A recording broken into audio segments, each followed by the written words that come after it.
반만년의 무구한 역사를 자랑하는 우리 한반도에 역대 최악의 폭군이라 하면 누가 떠오르십니까? 보통 최악의 폭군이라 생각을 하면은 연산군을 많이 떠오르실 거예요. 우리가 조선의 역사를 훨씬 더 많이 배우기 때문에 이 연산군을 가장 먼저 손꼽아서 생각을 하게 됩니다. 유명한 폭군인 연산군의 뺨을요, 연속으로도 후려치고도 남는 막장 행각의 끝을 보여준 왕이 있습니다. 바로 고려의 28대 왕 충혜왕입니다. 기왕후란 드라마에서 주진모 씨가 왕유라는 그 고려의 왕 역할을 맡았잖아요. 이 막장왕인 충혜왕을 모티브로 삼았습니다. 그 드라마에서는 왕유가 그때 논란이 한창 심했죠. 그 원나라의 간섭을 피하기 위해 가지고 일부러 막장 행동을 하게 그렇게 멋있게 그려졌는데, 사실 이 왕유로 그려진 충혜왕은 막장 중에도 최고의 막장왕이었습니다. 이 충혜왕은요, 충숙왕의 장남이자 우리가 잘 아는 공민왕의 형입니다. 1315년 1월에 태어났고요.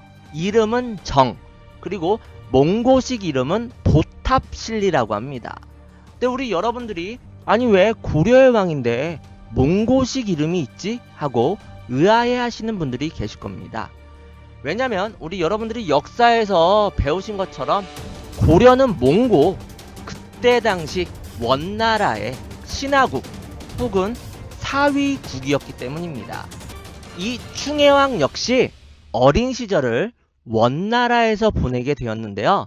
여러분들, 싹수가 노랗다라는 말이 있듯이요, 그는 원나라에 있을 때부터 개차반으로 유명했다고 합니다.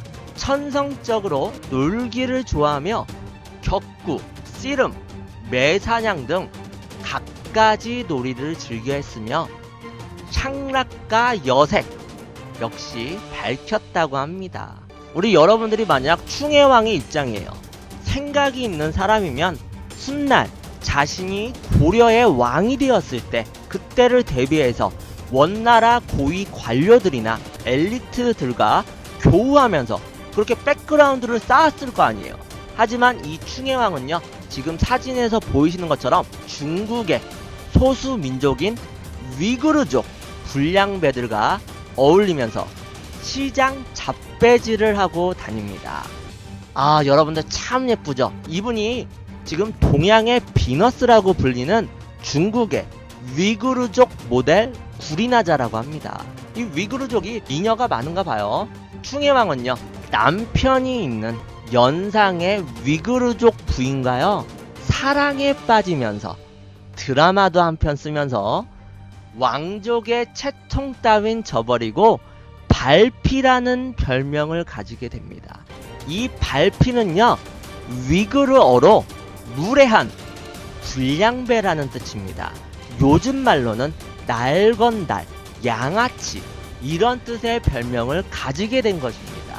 아니, 아무리 원나라의 속국이라고 해도 한나라의 왕세자인데 이러한 대접을 받은 것을 보면 얼마나 이 충혜왕이 극악무도한 행실을 보였는지 짐작을 하게 됩니다. 충혜왕이 16살이 되던 1330년 정치의 염증을 느낀 아버지 충숙왕으로부터 왕위를 물려받게 됩니다. 즉위식을 치르러 고려로 오다가요, 때마침 원나라로 향하던 아버지 충숙왕과 마주치게 돼요. 근데 이 충혜왕이 개념이 없었는지 화려한 옷차림으로 길 위에서 호래, 즉 몽골식으로 인사를 아버지에게 하게 됩니다. 이 몽골식으로 인사를 하는 아들을 보고 충숙왕이 너무 화가 나서 이놈, 내 아버지 어머니가 모두 고려 사람인데 어디서 나한테 몽골식 인사를 행하느냐, 그리고 옷은 또 뭐가 그렇게 사치스러우냐 라고 서슬이 시퍼렇게 꾸짖었다고 합니다. 이에 놀란 충혜왕은 울면서 물러났다는 기록도 있어요. 자, 이렇게 천성이 포악하며 개념까지 없었던 그가 중2병이 창궐하는 16살에 고려 왕자리에 오르게 되니까 대충 예상이 되시죠. 왕이 되자마자 즉위 기념으로요 6일 동안 신나게 매사냥을 벌이고요 씨름 대회를 열었다고 합니다. 또 여자가 빠질 수가 없겠죠. 자신의 세상이 왔으니까 후궁들과 난교 파티 등을 열면서 화려한 그의 서막이 올라갑니다. 그리고 그의 친아버지 충수광조차요 아까 말씀드렸던 위그르어 별명인 발피, 즉 불량배, 양아치라고 자신의 친아들을 부르는 경지까지 오르게 됩니다. 충혜왕은요 진짜 정치를 못한다는 이유로 왕위에 오른 지 2년 만에 쫓겨나게 됩니다.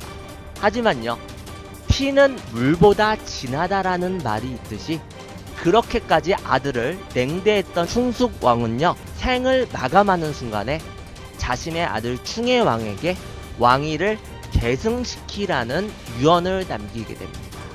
이로써 다시 왕위에 복위한 충혜왕은요 거리낄거리가 없어졌으니까 본색을 드러내며 한반도 역사상 전무후무한 천하의 망나니, 천하의 개잡놈이 되어버립니다. 굳이 역사 왜곡을 하지 않더라도 이 충혜왕의 에피소드는 무궁무진하다고 합니다. 귀천을 따지지 않는 평등사상에 입각하여서 눈에 보이는 여자란 여자는 신분직위를 가리지 않고 모조리 겁탈을 해버립니다.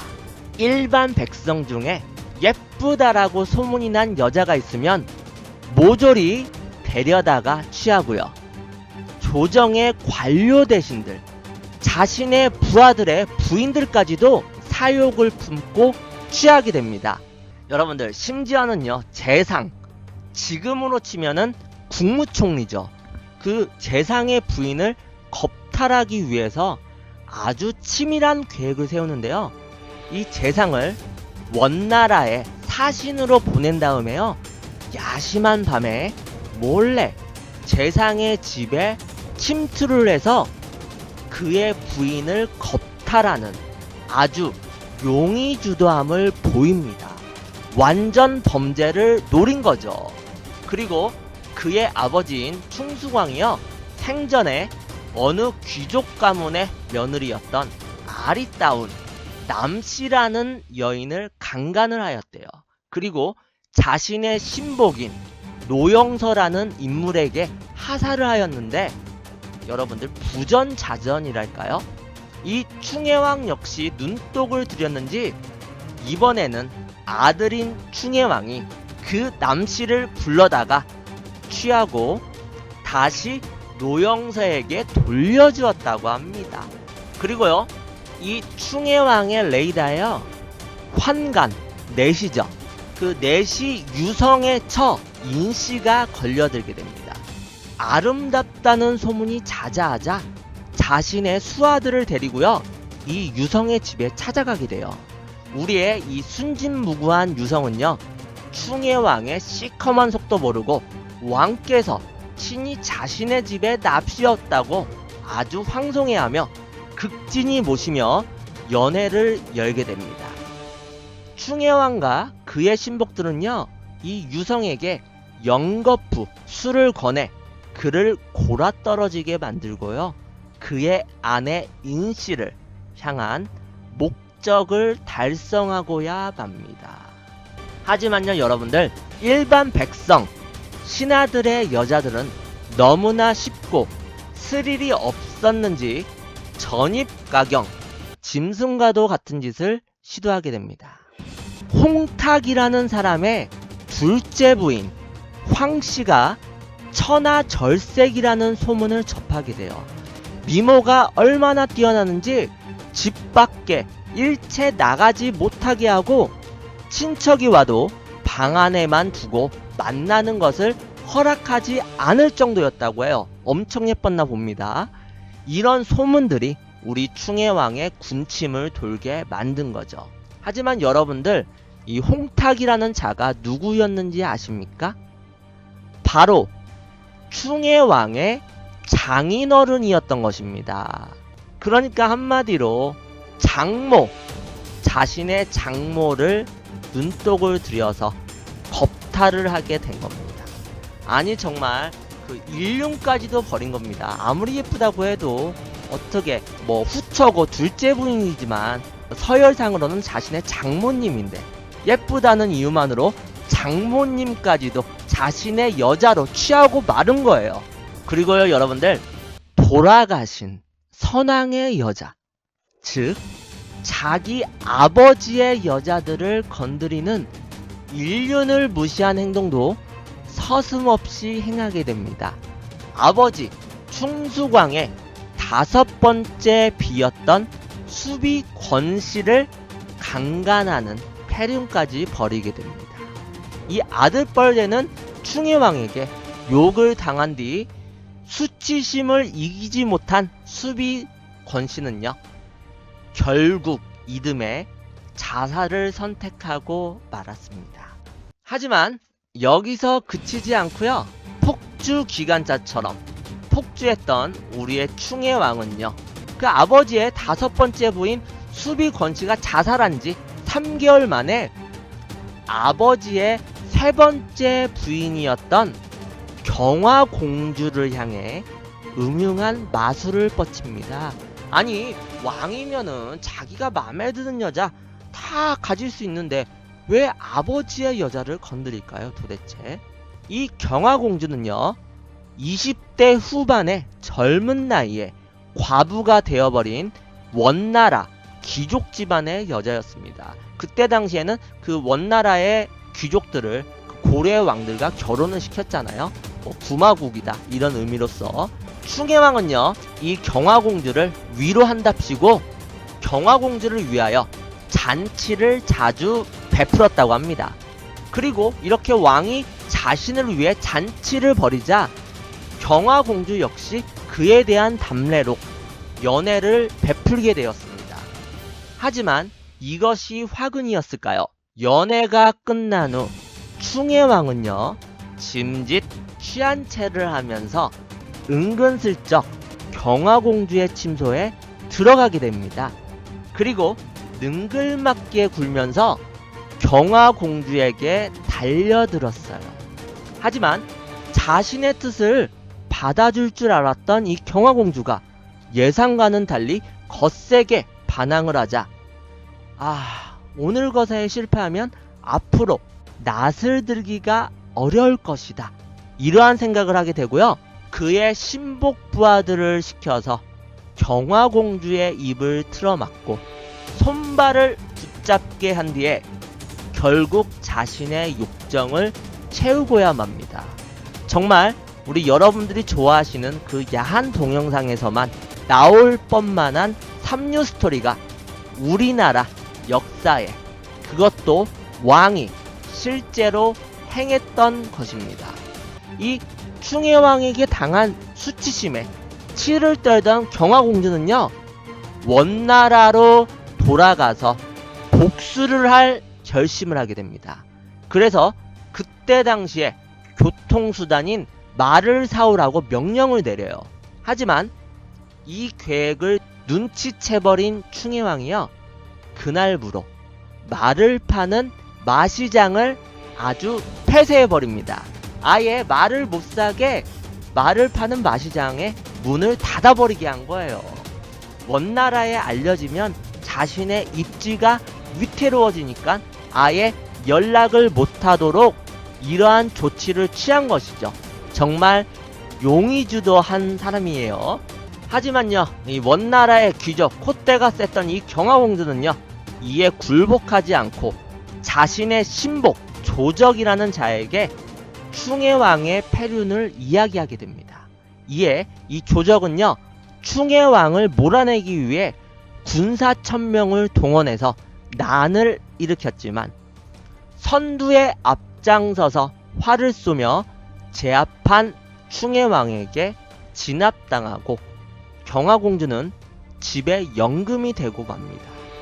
여러분들 이 충혜왕이 원체 몸은 강골이었으나 이렇게 색을 밝히면서 막무가내로 여자란 여자는 다 건드리는데 몸이 안 약해지겠습니까? 그래서 그는요, 열약이라고 불리는 정력제를 복용해서 정력을 유지했다고 합니다. 하지만 이 정력제, 열약의 부작용으로 성병, 임질에 걸렸다고 해요. 고로 충혜왕과 좋든 싫든 관계를 맺었던 여자들은 모두 다 성병에 감염이 되었습니다. 이 충혜왕과 관계를 맺었던 여자가 성병 치료를 받았다는 기록도 남아있다고 합니다. 세상에 비밀은 없는 법이죠. 이 원나라에서 고려로 두린이라는 사신을 보내게 됩니다. 이 두린은 공식 행사를 마친 후에 타국에서 고생하는 이 원나라 귀족 가문의 경화공주를 아련하게 돼요. 그리고 원나라의 황제가 하사한 술을 바쳤는데 경화공주는 술을 마시지도 않고 아무 말 없이 수치심에 닭똥 같은 눈물만 뚝뚝 흘렸다고 합니다. 이를 수상하게 여긴 이 원나라 사신 두린이 다른 수하들을 모두 물리고 난 후에야 경화공주는 자신이 당한 그 천인 공로한 일을 모두 다 말하게 되고요. 두린 일행은 충혜왕을 원나라로 압송을 하게 됩니다. 결국엔 이 경화공주의 집념이 성공을 하고 만 겁니다. 이렇게 충혜왕은 두 번째로 원나라에 압송을 당했는데요. 그리고 투옥이 되었어요. 하지만 운이 좋았던 걸까요? 우리가 잘 아는 어느 사건이 터지게 됩니다. 바로 기왕후가 원나라에 등장을 하게 된 것입니다. 이 왼쪽에 보이시는 게 그 기왕후의 실제 모습이고요. 오른쪽은 하지원 씨가 너무나 예쁘게도 나왔던 거죠. 고려에서 원나라에 공녀로 끌려갔던 이 기왕후는요, 당시 원나라 황제인 순제 눈에 띄어서 황위를 이을 아들까지 순산을 하게 됩니다. 그래서 황제의 제2황으로 책봉되면서 권력을 손아귀에 쥐게 되는 거죠. 그러니까 원나라 정치판이 혼란스러울 수밖에 없었습니다. 기존 세력과 신규 세력이 충돌을 하게 되니까요. 이렇게 원나라의 시국이 불안해지고 충혜왕에 대해 마땅한 대안이 없던 관계로 충혜왕은 다시 고려로 컴백을 하게 됩니다. 막장의 귀환이 이뤄진 겁니다. 한 나라의 왕이 다른 나라로 압송되는 수모를 두 번이나 받게 된다면요, 개가천선하여서 어진 정치를 펼치는 성군이 돼야 마땅하거늘 다시 돌아온 충혜왕은요, 지금껏 참아온 그의 포텐을 활활 터뜨리고 불태우고야 맙니다. 고려를 또다시 강간의 왕국으로 만들어버립니다. 자기 버릇 개 못 준다고요? 또다시 수많은 여자들을 강간하게 되는데요. 아리따운 여인 2명을 데리고 와서 곱게 꽃단장을 차려 놓았으나 그들이 두려움에 눈물을 흘리니깐요, 여자의 눈물을 참아 볼 수 없는 로맨티스트였을까요? 충혜왕이 직접 철퇴로 그들을 때려 죽이기까지 합니다. 어느 날은 신하의 부인 강씨가 미모가 뛰어나다는 이야기를 듣고요, 자신의 신복을 시켜서 궁중으로 데리고 오게 시킵니다. 하지만 그 신복이 잘생겼는지 아니면 그 강씨가 밝히는 여자였는지 둘이 먼저 사통을 하는 일이 벌어지고 맙니다. 그리고 그들이 궁중에 도착을 하고 그 사건이 발각되자 우리의 충혜왕은요, 아니 내가 먼저 하지 못했거늘 어찌 내 놈이 먼저 한단 말이냐 라고 크게 노하면서요, 이 먼저 사통을 한 그 신복을 때려 죽입니다. 그리고 그 강씨와 거사를 치른 후에요, 자신이 때려 죽인 신복의 아내마저 취하려고 그의 집으로 발걸음을 향했다고 합니다. 여러분들, 호날두나 메시보다도 더 많이 집어넣는데 기력이 쇠잔해지는 것은 당연지사. 이러한 상황에서 충혜왕의 어이가요 100천여 회춘론을 가지고 오게 됩니다. 말 그대로 수천여 백명을 취하게 되면 회춘을 한다 라는 말도 안 되는 이론이었는데요. 충혜왕은 얼씨구나 너무나도 반갑게 이것을 받아들이고는요 그로부터 100일 동안 환락의 밤으로 빠져들게 됩니다. 신복들은요 각종 정력제와 원기 회복을 위한 처방전을 잊지 않으면서도요 전국을 돌아다니며 어린 처녀들을 물색해서 차곡차곡 왕의 친서로 들여보냈습니다. 드디어 100일째 되는 날 빛나는 얼굴에 아기 같은 피부를 얻어 말 그대로 회춘할 것으로 기대한 이 충혜왕은요 핏기는 간데없고 고륙은 쇠잔해졌으며 코피를 쏟으며 시름시름 앓았다고 합니다. 하지만요 충혜왕의 막장짓은요 이렇게 색만 밝힌 게 아니라요 새로운 궁궐을 짓겠다고 막대한 세금을 걷어들이는 것은 기본, 연회장을 짓겠다고 민가를 다 쓸어버리고 한다는 짓이 허구한 날 내시들과의 천하제일 씨름대회를 개최했다고 합니다. 정말 여자만 밝히는 게 아니라 백성들의 고충을 빨아먹은 거죠. 그리고 심심하고 무료한 것은 못 견디는 성격이었는지 궁궐 밖으로 나가 밑도 끝도 없이 지나가는 사람들에게 사냥하는 마냥 탄환을 날렸다고 합니다. 어떻게 보면은 묻지마 범죄죠. 지나가는 사람 그냥 아무나한테 심심하다고 이렇게 탄환, 화살 같은 걸 날린 거예요. 여기서 끝이 나면요 단군 개국일의 최악의 폭군이 아니죠. 이 어느 날 충혜왕은요 바람을 쐬고 싶었는지 신복들을 이끌고 절에 놀러가게 됩니다. 그곳에서 히덕거리면서 놀고 있던 도중에요 너무나 예쁘게 생긴 비둘기가 절간 지붕 위에 있는 것을 보고 잡으러 올라갑니다. 하지만 비둘기가 날아가 버려서요 못 잡게 되니까 너무나 화가 나서 그 화풀이로 그 절 전체를 불질러서 싸그리 태워버립니다. 아니 분노 조절 장애일까요? 아니면 그 사이코패스일까요? 왕이 이 모양이니깐요 그나물의 그 밥이라고 권료 대신들도 아첨꾼들만 남았고 전국의 불량배들이 기승을 부리는 것은 당연지사 고려 전국이 무법천지가 되고 민심이 너무나 혼란스럽게 됩니다. 고려사 최고의 탑 클래스를 달리는 간신배이자 누이 동생의 백을 믿고 설치던 기왕후의 오빠 기철이 나서게 됩니다. 아니 이렇게 패드립을 날리는 우리의 그 이기철 말고요 기왕후의 오빠 기철이 나서게 됩니다. 아니 이런 기철 같은 간신배는 왕이 이렇게 무능하면 더 좋잖아요. 폭정을 저지르면 더 좋은데 왜냐면 쉽게 다룰 수가 있으니까. 하지만 그 악행이 너무나도 심했기에 이 고려사에서 최고의 간신배라고 할 수 있는 그 자신의 누이 동생의 백을 믿고 설치는 이 기철마저 이 원나라에 청을 넣어가지고 충혜왕을 호출하는 지경에까지 이르게 된 거예요.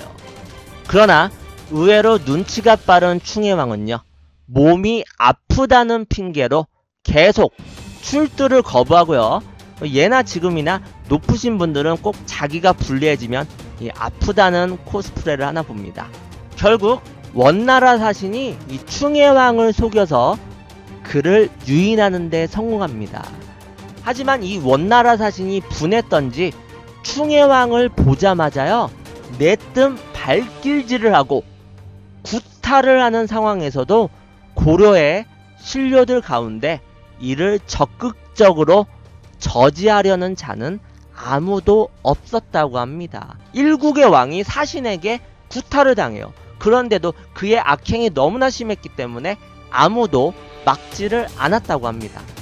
그리고 충혜왕이 원나라로 압송되는 도중에 지금의 평안남도 지방을 지나가게 되는데요. 너무나도 추웠던 나머지 지방 수령에게 이불을 달라고 했습니다.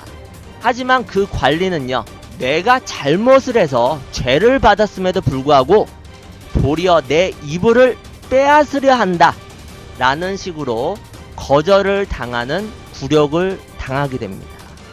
또한 충의 왕을 시종드는 사람이 아무도 없어서 직접 짐을 들고 원나라까지 앞손길에 올랐다고 전해집니다. 결국 충의 왕은요, 원나라의 황제 순제 앞에 서게 됩니다. 이 순제는요, 충의 왕에게 그대는 남의 윗사람으로서 백성들의 고열을 긁어먹은 것이 너무 심하였으니 비록 그대의 피를 온 천하의 개에게 먹인다 해도 오히려 부족하다.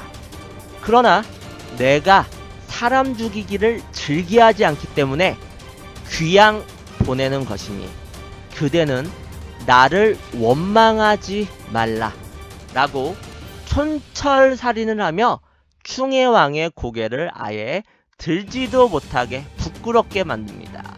결국 충의 왕은 지금의 티벳 지역으로 귀양을 가던 중에 수레가 너무나 빨리 달리는 통에 온갖 고통을 겪어야 했으며 1334년 1월 30일 30세의 젊은 나이에 비명횡사를 하고야 맙니다. 귀양 가던 길에 도중에 죽어버린 거예요.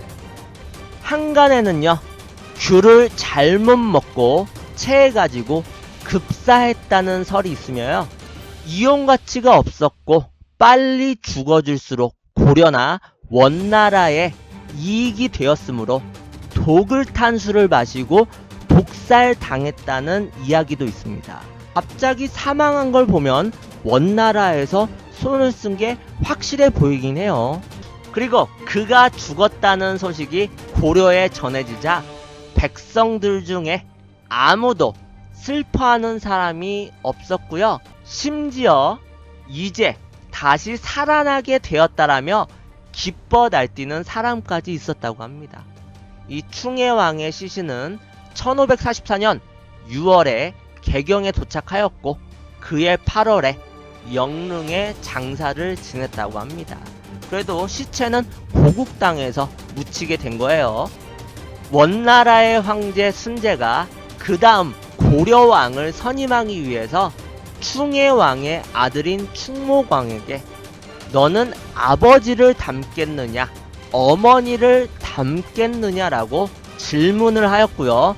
이에 충목왕이 어머니를 닮겠습니다 라고 대답을 해서 고려로 돌아가는 것을 허락했다고 합니다.